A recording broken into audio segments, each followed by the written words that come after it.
बाबूजी खुशियां मनाइए, हमारी किस्मत पूरी तरह से हमारे साथ है, हमारी जीत पे जीत हो रही है। बेटे, जब हवा का रुख बदलता है ना, तब ऐसे ही होता है। यूं समझ लो कि हवा के रुख ने हमारी किस्मत को हमारी तरफ मोड़ लिया है। बस अब हमें सिर्फ उसका फायदा ही उठाना है। हाँ बाबूजी, जिस काम को हम इतना मुश्किल समझते थे वो इतना आसान हो गया कि हमें विश्वास ही नहीं हो रहा है। सोचने की बात है बाबूजी, जो हमारा दुश्मन था वो हमारी तरफ दोस्ती का हाथ बढ़ा रहा है। जैसे हम जमीन की धूल चटवाना चाहते थे, वो खुद चलकर हमारे ऑफिस आए हमें मुबारकबाद देने के लिए। तुम लोग किसकी बातें कर रहे हो? धर्मेश पुरी की। वो आज हमारे ऑफिस आया था, हमारी तरक्की के लिए अपनी खुशी का इजहार कर रहा था। तुम लोगों ने उसके बुके को देखा, लेकिन उन फूलों के पीछे जो कांटे छुपे हुए हैं वो आप नहीं देख रहे।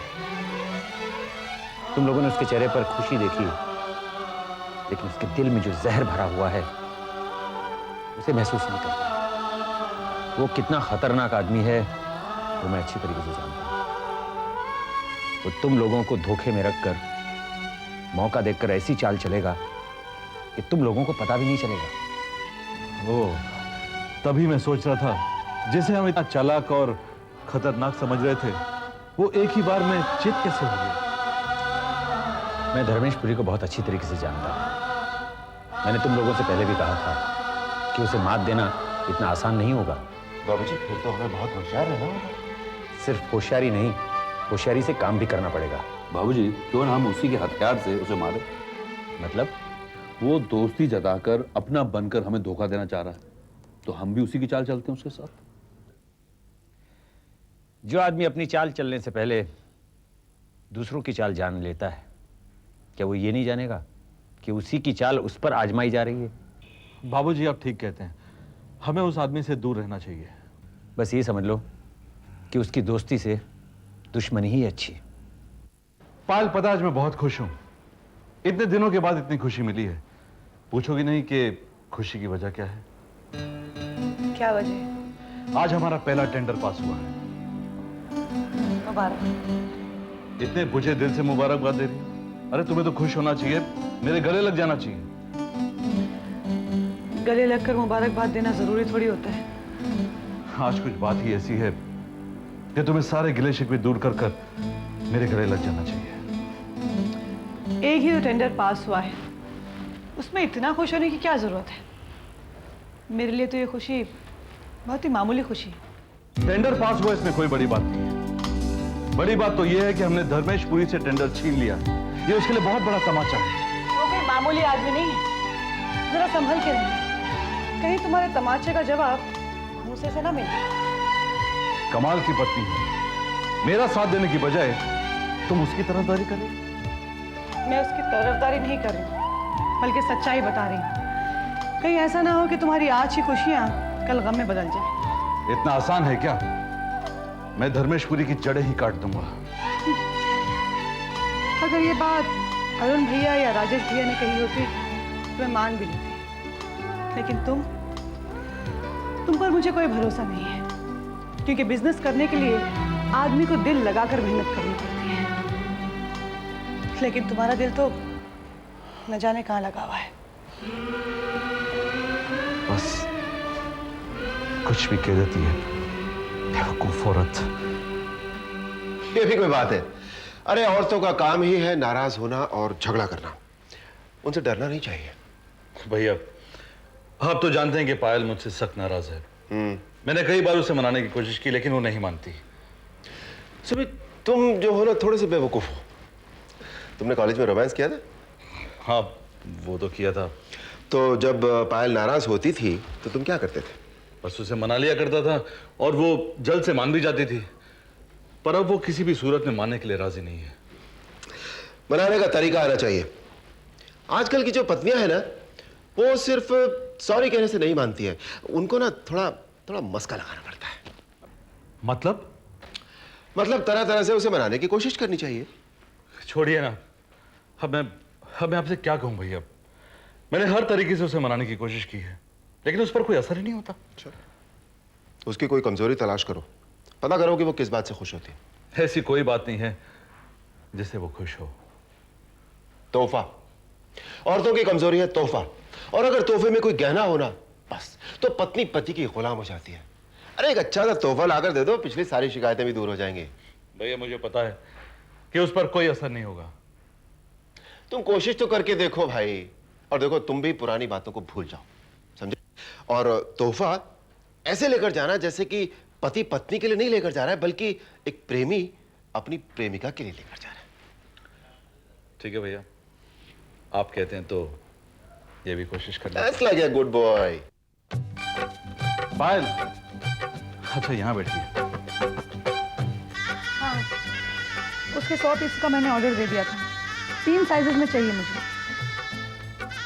ओके, मैं तुमसे बाद में बात करती हूँ। पायल, आज मैं ऑफिस से आ रहा था तो अचानक मेरी नजर ज्वेलर्स की दुकान पर पड़ी। मैंने सोचा कि बहुत दिन से तुम्हें कोई गिफ्ट नहीं दी है, तुम्हारे लिए गिफ्ट लाया। तो आज आपको मेरा ख्याल आ गया। सच कहता हूं, अभी बिजनेस शुरू हुआ है और बिजनेस की शुरुआत अच्छी हुई है। हमारा पहला कदम दुश्मन के लिए ठोकर साबित हुआ है। बस इसी खुशी में तुम्हारे लिए तोहफा ले आया। तुम्हें तो पता ही है ना कि मुझे ज्वेलरी पसंद नहीं। यहां बात पसंद ना पसंद की नहीं है, खुशी की है। मुझे खुशी मिली, मैंने सोचा तुम्हें भी खुश कर दूं। तो इसका लालच देकर मुझे खुश करना चाहते हो? ओफो, ये लालच नहीं, एक तोहफा है। पति की खुशी में पत्नी की खुशी होती है ना। ये सब क्यों कर रहे हो? क्या जताना चाहते हो? कि तुम मुझसे बहुत प्यार करते हो, मेरी खुशियों का बहुत ख्याल है तुम्हें, यही? ये मैं जता नहीं रहा हूं, बल्कि मैं सचमुच तुमसे बहुत प्यार करता हूं। तुम कहो तो मैं अपनी जान दे दूं? पायल, मैं तुम्हारे लिए अपनी जान भी दे सकता हूं, लेकिन तुम्हें मनाते मनाते मैं तंग आ चुका हूं। तुम्हारी जगह कोई पत्थर की मूर्ति होती ना तो शायद वो भी पिघल जाती, लेकिन पता नहीं कि तुम किस मिट्टी की बनी हो। पायल, एक बात याद रखना कि तुम जो कुछ मेरे साथ कर रही हो ना, इसके लिए तुम्हें बहुत पछताना होगा। तुम बहुत पछताओगी पायल।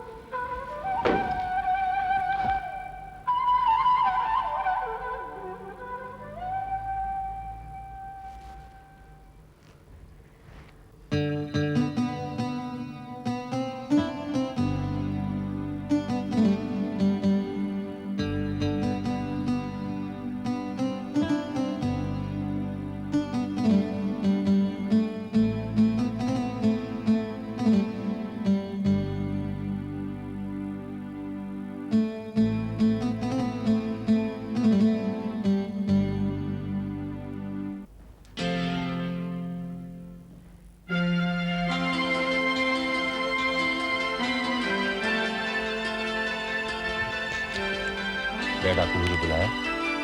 हाँ बेटा, देखो अब मैं ठीक होकर घर आ गया हूँ। अब मैं बिल्कुल फिट हूँ। परेशानी की और घबराने की कोई बात नहीं है। लेकिन डैड, डॉक्टर ने आपको आराम करने के लिए कहा। आप दुनियादारी की सारी बातें भूलकर रेस्ट कीजिए ना। और वैसे भी डैड, आपको किस बात के लिए परेशान होना है? बेटा, मेरे दिल पर, मेरी आत्मा पर एक बोझ है, और वो बोझ मैं तेरे कंधे पे डालना चाहता हूं। डैड, बेटा जब जिम्मेदार हो जाता है तो बाप की सारी परेशानी, सारा बोझ उसी को उठाना पड़ता है। आप बिल्कुल परेशान नहीं हुई है, मैं हूं ना। बेटा, मैं तुझसे एक बात बताना चाहता हूं जिसके लिए मैं परेशान हूं। नहीं डैड, इस कंडीशन में तो मैं आपको कुछ बताने नहीं दूंगा। आप आराम कीजिए बस। बेटा, मैंने तुझसे एक बार कहा था कि मैं वकील से मिलना चाहता हूं। ओफो डैड, इतनी भी क्या जल्दी है? मिल लीजिएगा। वकील से मिलने में बुराई भी क्या है? मैं उससे कुछ डिस्कस करना चाहता हूं। ठीक है, मैं वकील साहब से कह दूंगा, वो आकर आपसे मिल लेंगे बस। देवरा साहब, मैं आपका वकील हूं। आप जैसी वसीयत लिखवाना चाहते हैं मैं लिख दूंगा। मैं आपसे कुछ पूछना चाहता हूं, पूछूं? मैं जानता हूं कि आप क्या पूछना चाहते हैं। यही ना कि मैं अपनी जायदाद जतिन और मेरी बेटी सुभद्रा में बराबर बराबर क्यों बांटना चाहता हूं। जी हाँ, हो सकता है शायद इस बात को लेकर जतिन को बुरा भी लगे, क्योंकि आपका सारा बिजनेस भी तो उसी ने ही स्टैब्लिश किया है। और वैसे भी देखा जाए तो बेटे का हक ज्यादा ही होता है। वकील साहब, मैं बेटे और बेटी में कोई फर्क महसूस नहीं करता। और दूसरी बात यह है कि जतिन का क्या है, समझदार है, चालाक है, 1 का 4 बनाना जानता है तो 4 का 8 बनाना भी जानता है। और मेरे दामाद राजेश की हालत ठीक नहीं है। उसने कहीं से कर्ज लेकर बिजनेस शुरू किया है। पैसों की जरूरत उसे ज्यादा है। जैसी आपकी मर्जी देवराज साहब, वसीयत मैं बना लेता हूँ, जिसके मुताबिक जायदाद का आधा हिस्सा आपकी बेटी सुभद्रा और आधा हिस्सा आपके बेटे जतिन को मिलेगा। वकील साहब, ये वसीयत आप जल्द से जल्द बना लीजिए, क्योंकि मुझे नहीं लगता कि इस बार मैं ज्यादा जी सकूंगा। बिल्कुल फिक्र मत कीजिए, आप बहुत जल्दी अच्छे हो जाएंगे, सब ठीक हो जाएगा। भगवान पे भरोसा रखिए। ओके, अब मैं चलूं? मेरा दिल घबरा रहा है, अजीब अजीब ख्यालात आ रहे हैं। क्यों, क्या हो गया? वो जतिन का फोन आया था, तब से ऐसा लग रहा है। अच्छा अच्छा, देखो सुभद्रा, पिताजी ने तय कर लिया है कि वसीयत बनानी है, तो अब क्या कर सकते हैं? और वैसे इसमें बुराई भी क्या अगर वो वसीयत बनाते हैं तो। मुझे लगता है अब पिताजी को जीने की कोई तमन्ना नहीं रही। ये तुम कह रही हो, उनके दिल में हो सकता कुछ और बात हो सकता वो ये चाहते हो कि उनकी आंखों के सामने ही उनकी प्रॉपर्टी का बंटवारा हो जाए। पता नहीं क्यों मुझे उल्टे सीधे ख्यालात आ रहे हैं। अपने दिमाग में से ये उल्टे सीधे ख्यालात निकाल दो। जतिन कह रहा था कि जल्द से जल्द पिताजी वसीयत कर देना चाहते हैं। जतिन ने बताया कि वो क्या वसीयत करना चाहते हैं। हमें क्या करना है? ना मैंने जतिन से पूछा, ना जतिन पिताजी से पूछने की कोशिश करेगा। वैसे सुभद्रा, एक बात बताओ, कितनी प्रॉपर्टी होगी तुम्हारे पिताजी के पास? काफी होगी। मतलब कुछ बैंक बैलेंस, करोड़ों की प्रॉपर्टी। मतलब 2-3 करोड़ की तो प्रॉपर्टी होगी क्या? हाँ, वो तो होगी, लेकिन आप ऐसा क्यों पूछ रहे हैं? नहीं, ऐसे ही, तुम बेटी हो तो कुछ तुम्हारे हिस्से भी तो आएगा ना। ओह, तो आप इस इंतजार में हैं कि आपको रुपए मिले? मैं इंतजार में नहीं हूँ, पर ऐसे बात की है। अब दौलत के 2 हिस्से होंगे, एक तुम्हारा और एक जतिन का, यानी तुम्हारे हिस्से में कम से कम 1-8 करोड़ तो आ ही जाएगा। मैं अपने पिताजी की जिंदगी के बारे में सोच रही हूँ और आप हैं कि दौलत की उम्मीद लगाए बैठे। मुझे नहीं मालूम था कि आप पिताजी से प्यार नहीं कर रहे हैं, बल्कि दिखावा कर रहे हैं। अरे कह दिया तो इसमें ऐसी कौन सी बात हो गई? तुम तो फालतू में तेवर दिखा रही हो। हाँ, गलती कहा है आपने, बिल्कुल गलत कहा है। मुझे नहीं चाहिए रुपए पैसे, मुझे सिर्फ अपने पिताजी की जिंदगी चाहिए। तुम तो ऐसे कह रही जैसे मैंने तुम्हारे पिताजी का बुरा चाहा। बाप की दौलत पर तो बच्चों का अधिकार ही होता है, और ये वसीयत तो सिर्फ एक कानूनी कार्रवाई है। अगर तुम्हारे हिस्से भी कुछ आता है तो इसमें मुझे 1 फूटी कौड़ी भी नहीं चाहिए। मैं अभी पिताजी को फोन करके कह देती हूँ कि सारी जायदाद जतिन के नाम पे कर दे। ये क्या बेवकूफी कर रही हो तुम? छोड़ दीजिए मेरा हाथ। अगर तुम फोन करोगी ना तो देखना मैं क्या करता हूं। जाओ करो आप फोन।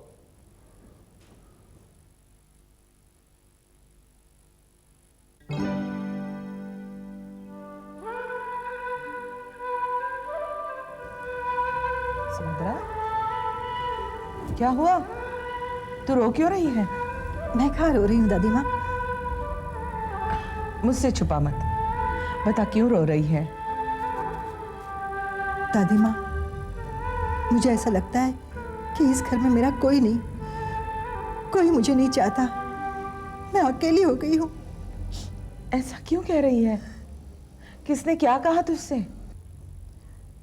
इन्होंने मेरा विश्वास खो दिया। मुझे लगता है कि वो मेरे पिताजी का बुरा चाहते हैं। क्यों? क्या कहा उसने तेरे पिता के बारे में?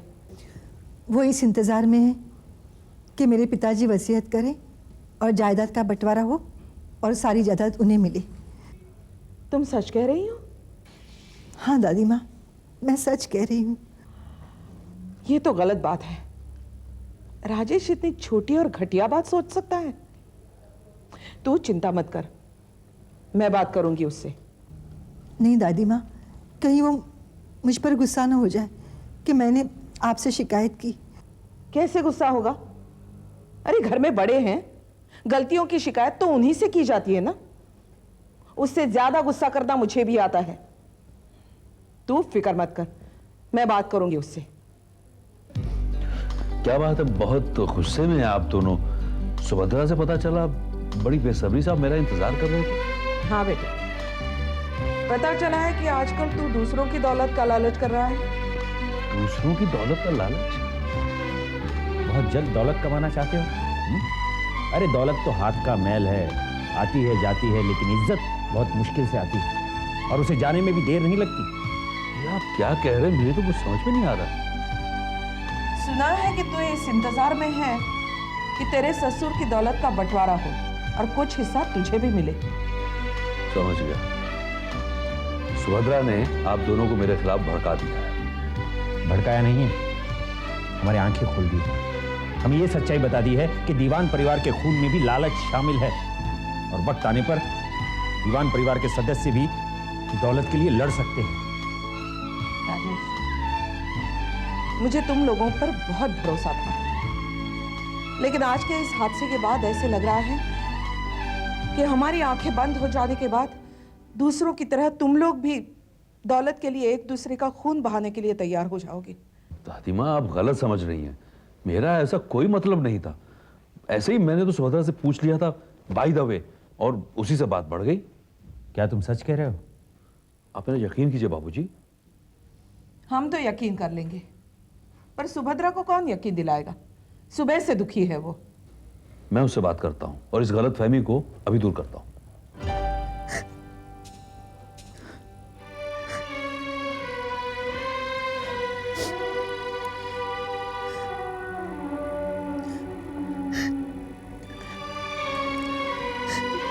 सुभद्रा, क्यों रो रही हो?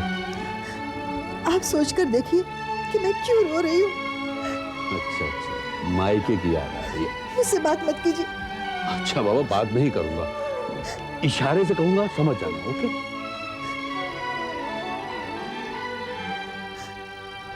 जल्दी मान जाओ, कोई ऊपर से आ गया ना तो इस उम्र में बेइज्जती हो जाएगी और लोग कहेंगे कि जोरू का गुलाम हो गया। मैं नहीं मानने वाली। देखो, सुबह जो बात हुई वो बेकार की बहस थी। मेरे दिल में ऐसी कोई बात नहीं तो तुम समझ रही हो। सच? सच, बिल्कुल सच। तुम जल्दी से हंसो, नहीं तो मैं रोने लगूंगा। हाँ हाँ, ये हुई ना बात। देखो, भगवान ने जो मुझे दिया है ना, मैं उसी में बहुत खुश हूँ, और जब उसे देना होगा वो अपने आप देगा। इंसान के सोचने से या लालच करने से अगर वो दौलतमंद बन जाए ना, तो दुनिया में कोई गरीब ही ना बचे। समझी?